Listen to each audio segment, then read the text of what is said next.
country early in the morning, very much like Nazi Germany did during the Second World War.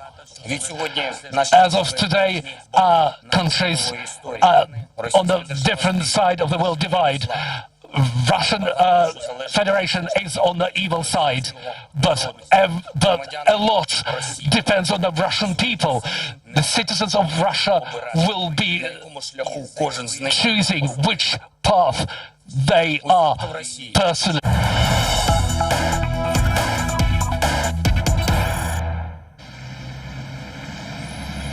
And news just coming in, the Indian Air Force has been put on standby. The Indian Air Force will prepare to evacuate Indian citizens who are currently in Ukraine. And there are a large number of Indian citizens who are currently stranded in Ukraine. There are about 20,000 Indian students and workers in the IT sector. Indian students who are studying medicine, not just in the capital Kyiv, but also all around, whether it's in Odessa or in Kharkiv or in different other parts of Ukraine who are studying. Will they all be brought first to the capital Kyiv and then evacuated to India? When will that window of opportunity be? Because as of now, there is a NOTAM or a notice to airmen that has been issued that there should be no flying. There is a no-fly zone across entire Ukraine. I quickly want to cut across to Executive Editor Shiv Arur, joining us for more on the story. Shiv, tell us more about the evacuation plan currently being worked on. Gaurav, this is strictly a contingency plan at this point of time. The Air Force has told us that they are ready to, carry out any mission that the Indian government requires of them. As you rightly pointed out, it is in the realm of uncertainty at this point of time because airspace is closed. Some flights haven't, the second Air India flight couldn't even land to evacuate Indians. So there's a great deal of uncertainty over whether flights can actually land. But the Air Force, on its part, being a professional service, is already on standby. It's put its aircraft on standby, C-17s and others.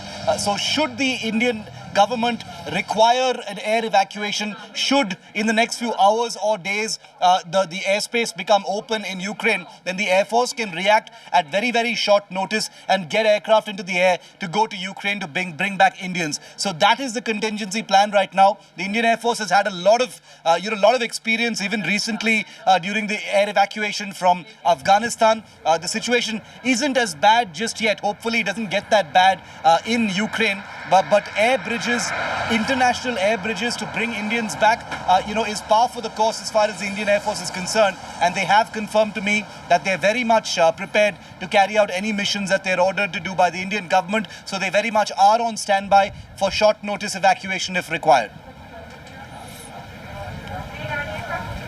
Shiv, when you look at the bigger picture of what's happening here in Ukraine, I'm reporting from Mariupol, so I'll be able to tell our viewers about what's happening in the east. But across, the Russians seem to be moving to a plan, the systematic targeting of air defense assets of Ukraine, the targeting of various airfields, ammunition dumps, and overall, what does this indicate? This only is set to intensify in the days ahead, given that there is response, retaliation, air defense assets haven't been taken down completely, and that 7 Russian aircraft and helicopters have been shot down, Shiv.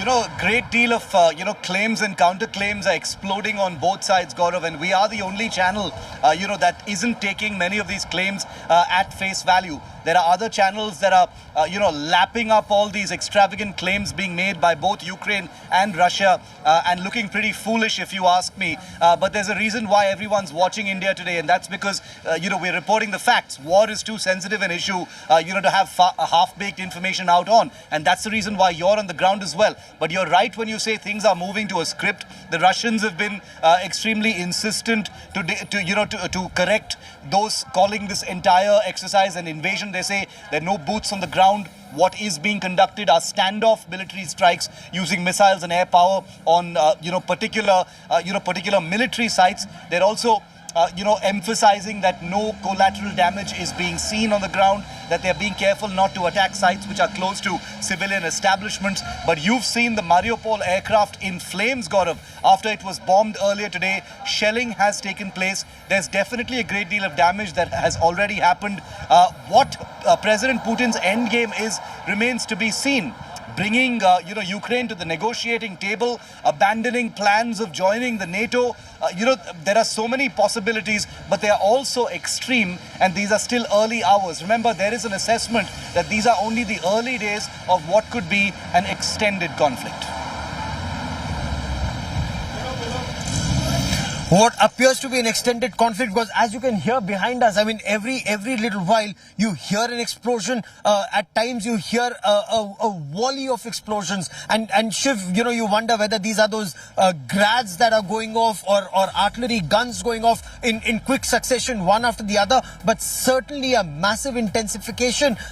Ukraine calls it an invasion. Russia calls it, of course, a military offensive to demilitarize Ukraine. But when you look at the military balance between the two countries, Shiv, odds appear to be very heavily stacked against Russia, against Ukraine at this stage. So explain this. How long can Ukraine actually stand up to Russia should other countries not intervene, Shiv?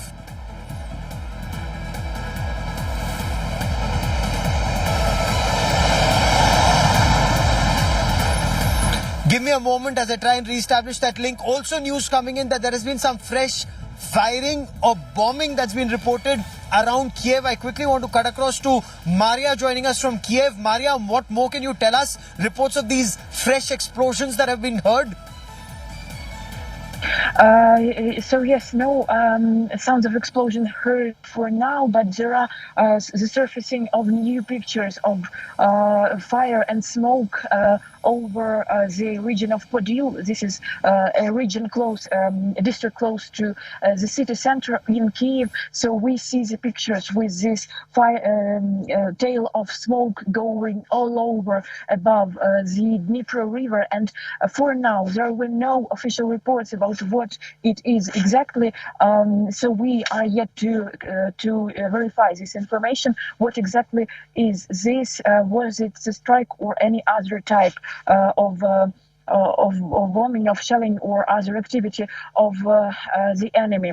So for now, what we see now is again the reports about the fact that in total 7 aircraft of Russia were taken down by Ukrainian military, by Ukrainian air forces. We see these reports of battles going here and there over again. And the huge news of the recent past hours is that Ukraine has broke off diplomatic ties with Russia. So this is what is now discussed on social media. People are writing that should have been done previously, a long time ago, because the war has been going on for 8 years and now it has reached its climax. So I can also show you what's going on with bomb shelters, which people are trying to prepare for possible new strikes. For example, this is the shelter which was opened just an hour ago. So the people living here opened this shelter and went to see if it is ready for the moment they need it. So I will show you quickly how it looks like. So I need to mention that this is one of the good ones. So this is the shelter. So sorry, there should be some light. So it used to work 2 hours ago, but no, I guess no light for now. Strange. But you see, there is the name in Ukrainian, it's called bomb shelter, and there is a huge place underneath the residential building. So sorry, I won't be able to show you because the light doesn't turn on, but that's not because of connections are bad or something went wrong with electricity in Kyiv. No, the connection is fine, everything is fine. So mobile operators are still working, and people are understanding that they need their food supplies to be ready for anything. They need shelters to be ready for anything, because you won't see the same situation as it is now in Kyiv. Just I guess 8 hours ago. 8 hours ago, nobody believed that this should happen, that this could happen, that the shelling of Ukraine all over, not only in Donbass, but also in other regions like Ivano-Frankivsk could happen. And we have also the information of casualties. One child was killed during the shelling of civil objects over the course of these 8 hours. So there are the reports going on about the fact how many casualties are there already. So I have now yet to clarify and to justify the information about numbers, but this news about one child who lost his or her life because of Russian bombing, it is already was verified by the defense ministry. So the situation now in Kyiv, it's still terrifying, but military also in the streets, but everything else is like several hours ago. Back to you. Turenko is the journalist in Ukraine.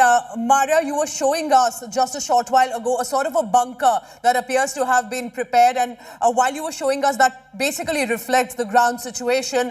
I'm Pooja Shali. I'm in the studio here. What I want to understand now, you are talking to us about a possible casualty of a child.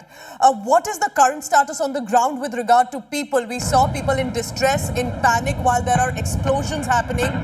What about women, children?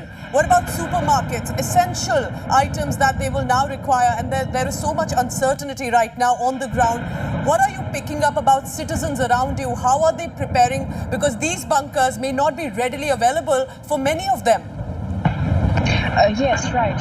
Hours ago in the city center where I'm now, a lot of people were running in the streets with shopping bags, going to the nearest grocery store to buy some grocery to stock on necessary things. A lot of people are still walking in the streets with bags of food and also supplies of water. So this what was happening hugely and massively, I guess, from 8 o'clock in the morning till an hour or so ago. Now it's 1 On with me PM. because we are, as the world is watching what is unfolding in Ukraine, we're getting information that Prime Minister Narendra Modi is all set to hold a meeting on the Ukraine crisis. We're going to get you developments on that. Remember, of course, the Indian government is very closely watching and tracking developments as Russia has declared a war. At this point, there are many Indian nationals who have to be now evacuated, many of them still stranded in Ukraine with the airspace that has been put on restrictions right now. And Prime Minister Modi